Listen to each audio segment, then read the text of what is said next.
Hello guys, आपका मेरे channel smart study में स्वागत है। आज हम डायरेक्टेड ऑफ एजुकेशन की तरफ से दी जाने वाली वर्कशीट नंबर 40 करेंगे, जो कि क्लास 8 की है और सब्जेक्ट है साइंस।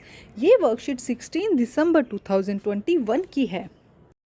तो आइए शुरू करते हैं आज की वर्कशीट शुरू करने से पहले प्लीज़ मेरे चैनल को सब्सक्राइब कर दीजिए। तो आइए देखते हैं आज की worksheet metamorphism.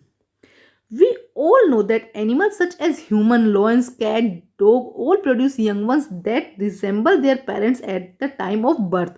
But did you know what there are few organisms that produce young ones that do not resemble with their parents?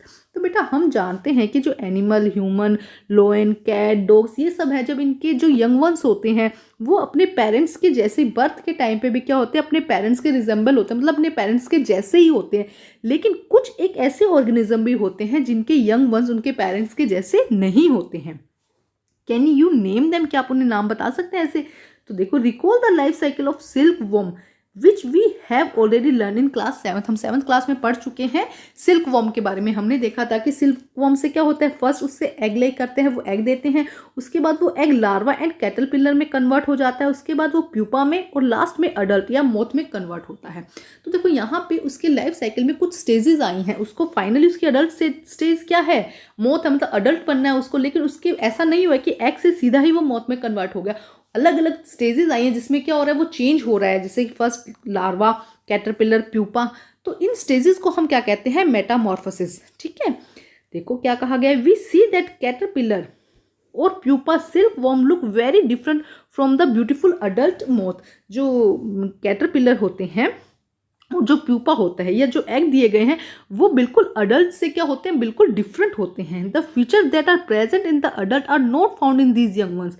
जो भी फीचर्स कैटरपिलर में प्रेजेंट होते हैं, सॉरी जो अडल्ट में प्रेजेंट होते हैं, जैसा यहाँ पर वो दिखाई देता है लास्ट स्टेज में, वो यहाँ पहली या दूसरी स्टेज में नहीं दिखाई देता है। Frog is another such example. यहाँ से हमें और भी अच्छे से समझ में आएगा। देखो फ्रॉग में क्या होता है, फ्रॉग ने सबसे पहले क्या स्टेज आई, एग। ठीक है, अब एग क्या करते हैं, कन्वर्ट होते हैं और फिश लाइक स्ट्रक्चर बनाते हैं। देखो ये टाइप स्ट्रक्चर दिख रही है ना, तो फिश लाइक स्ट्रक्चर बनाते हैं। फिश लाइक स्ट्रक्चर आगे बढ़ती है और देखो और ये बड़ी हो गई। उसके बाद अब धीरे धीरे इसकी जो ये टेल है, ये फिन है, ये क्या हो जाएंगे, हट जाएंगे और फिर ये फ्रॉग जैसी स्ट्रक्चर बनेगी। तो देखो यहाँ से यहाँ कितना चेंजेस आया है इसके अंदर।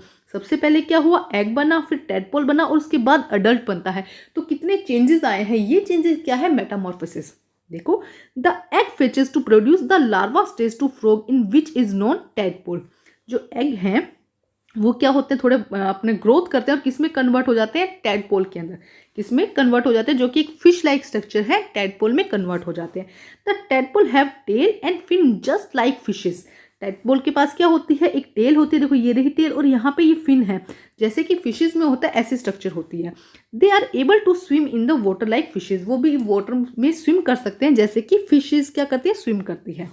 Now the tadpole grow into the adult frog. अब क्या होता है, जो टैडपोल है वो ग्रो करता है और अडल्ट फ्रॉग में कन्वर्ट हो जाता है। They're lose their tail and fin. अपनी टेल और फिन को क्या कर देता है, लूज कर देता है। एंड कैपेबल टू जंपिंग, और इसके साथ साथ जंपिंग करना सीख जाता है। देखो कुछ चीजें क्या हुई, टेल को यहाँ पे लूज किया और क्या किया, फिन को यहाँ पे लूज किया और इसके साथ में जंपिंग। यहाँ पर सिर्फ स्विम कर रहा था।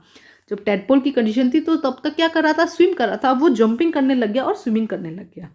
ठीक है, तो ये जो चेंजेस हैं, thus we can say the transformation of the larva into an adult. Larva से अडल्ट का जो ट्रांसफॉर्मेशन है, ये एक ड्रास्टिक चेंजेस है, एक बहुत बड़े चेंजेस, मतलब सडन और बहुत बड़े चेंजेस हैं, ये ना ड्रास्टिक चेंजेस हैं, इज कॉल्ड मेटामॉर्फोसिस। इनको क्या कहा जाता है, मेटामॉर्फोसिस। आप अच्छे से समझिए क्या हुआ है। देखो एग से क्या बना, टैडपोल बना, जो फिश लाइक स्ट्रक्चर है। ठीक है, ये अर्ली टैडपोल है, ये लेट टैडपोल है। इसके बाद में अब इसकी फिन और टेल गायब हो जाएगी और ये क्या करने लग जाएगा, जंप करने लग जाएगा। और ये किस में कन्वर्ट हो जाएगा, ये किस में कन्वर्ट हो जाएगा, फ्रॉग में।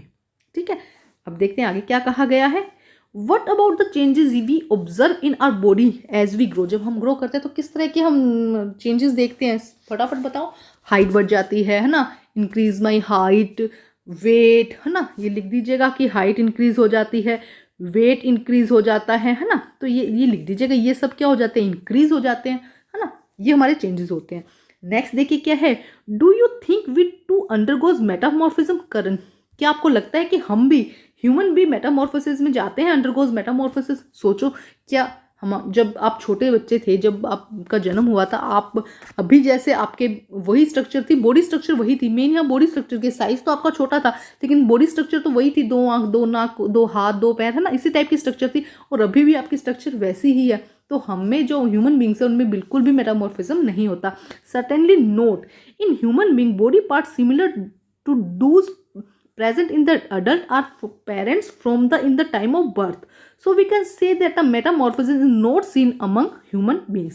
क्या कह रहा है कि जैसे जब बच्चे हुए थे उनके भी वही बॉडी स्ट्रक्चर था, वही बॉडी शेप थी, हाथ पैर कान नाक आँख वही थे बर्थ के समय जो अडल्ट में थे, उनके पेरेंट्स में थे, तो इनमें मेटामॉर्फिज्म नहीं दिखाई देता। अब हम करते हैं इसके question answer. Define metamorphism, give 2 example. तो 2 एग्जाम्पल आपको यहाँ पर देने हैं, उसकी डेफिनेशन आपको यहाँ पर लिखनी है। तो क्या लिखेंगे, देखो आप फर्स्ट लिख देंगे यहाँ पर डेफिनेशन लिखेंगे यहाँ से आंसर नंबर 1। देखो क्या हो जाएगा, transformation of the larva into adult through drastic changes is called metamorphism.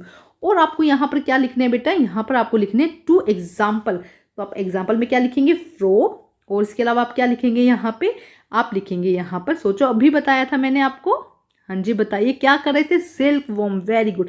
तो ये हो जाएगा आपके फर्स्ट के 2 एग्जाम्पल आपको जरूर लिखने हैं, पहले डेफिनेशन लिखिए और फिर उसका एग्जाम्पल लिखिए।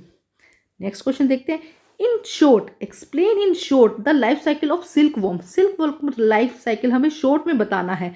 तो देखो यहाँ से लिखो, ये रहा आंसर नंबर 2, ठीक है। इसमें ये लाइन भी आप ऐड कर सकते हैं, the feature are present in the adult are not found in this young ones. The feature in that present in the adult are not found in this young ones में वो features नहीं मिलते हैं।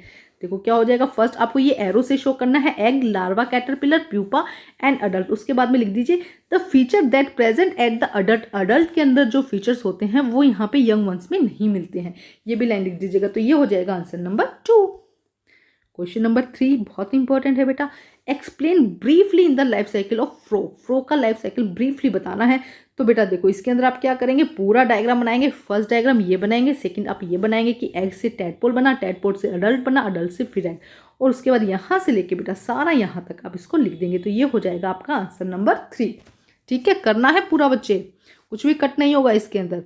अब करते हैं, समझा चुकी इसलिए दोबारा नहीं समझा रही। Question number 4, does metamorphism occur in human beings. क्या जो मेटामॉर्फोसिस है वो ह्यूमन बींग्स में होता है, बताइए। तो हम लिखेंगे answer number 4, human beings body part similar those present in the adult are present in the past time to the birth. एक सेकेंड बेटा, in human beings body part similar those present in the adult are present form in the birth time. Birth time में भी वही body parts हैं जो कि present adult time में है। So we can say the metamorphism is not seen among human beings. तो ये हो जाएगा आंसर नंबर 4। तो बच्चे आज की जो वर्कशीट है वो कंप्लीट होती है। वर्कशीट कंप्लीट करके अपने टीचर से चेक कराइए और प्लीज़ मेरे चैनल को लाइक कीजिए, सब्सक्राइब कीजिए और शेयर कीजिए। Thank you students.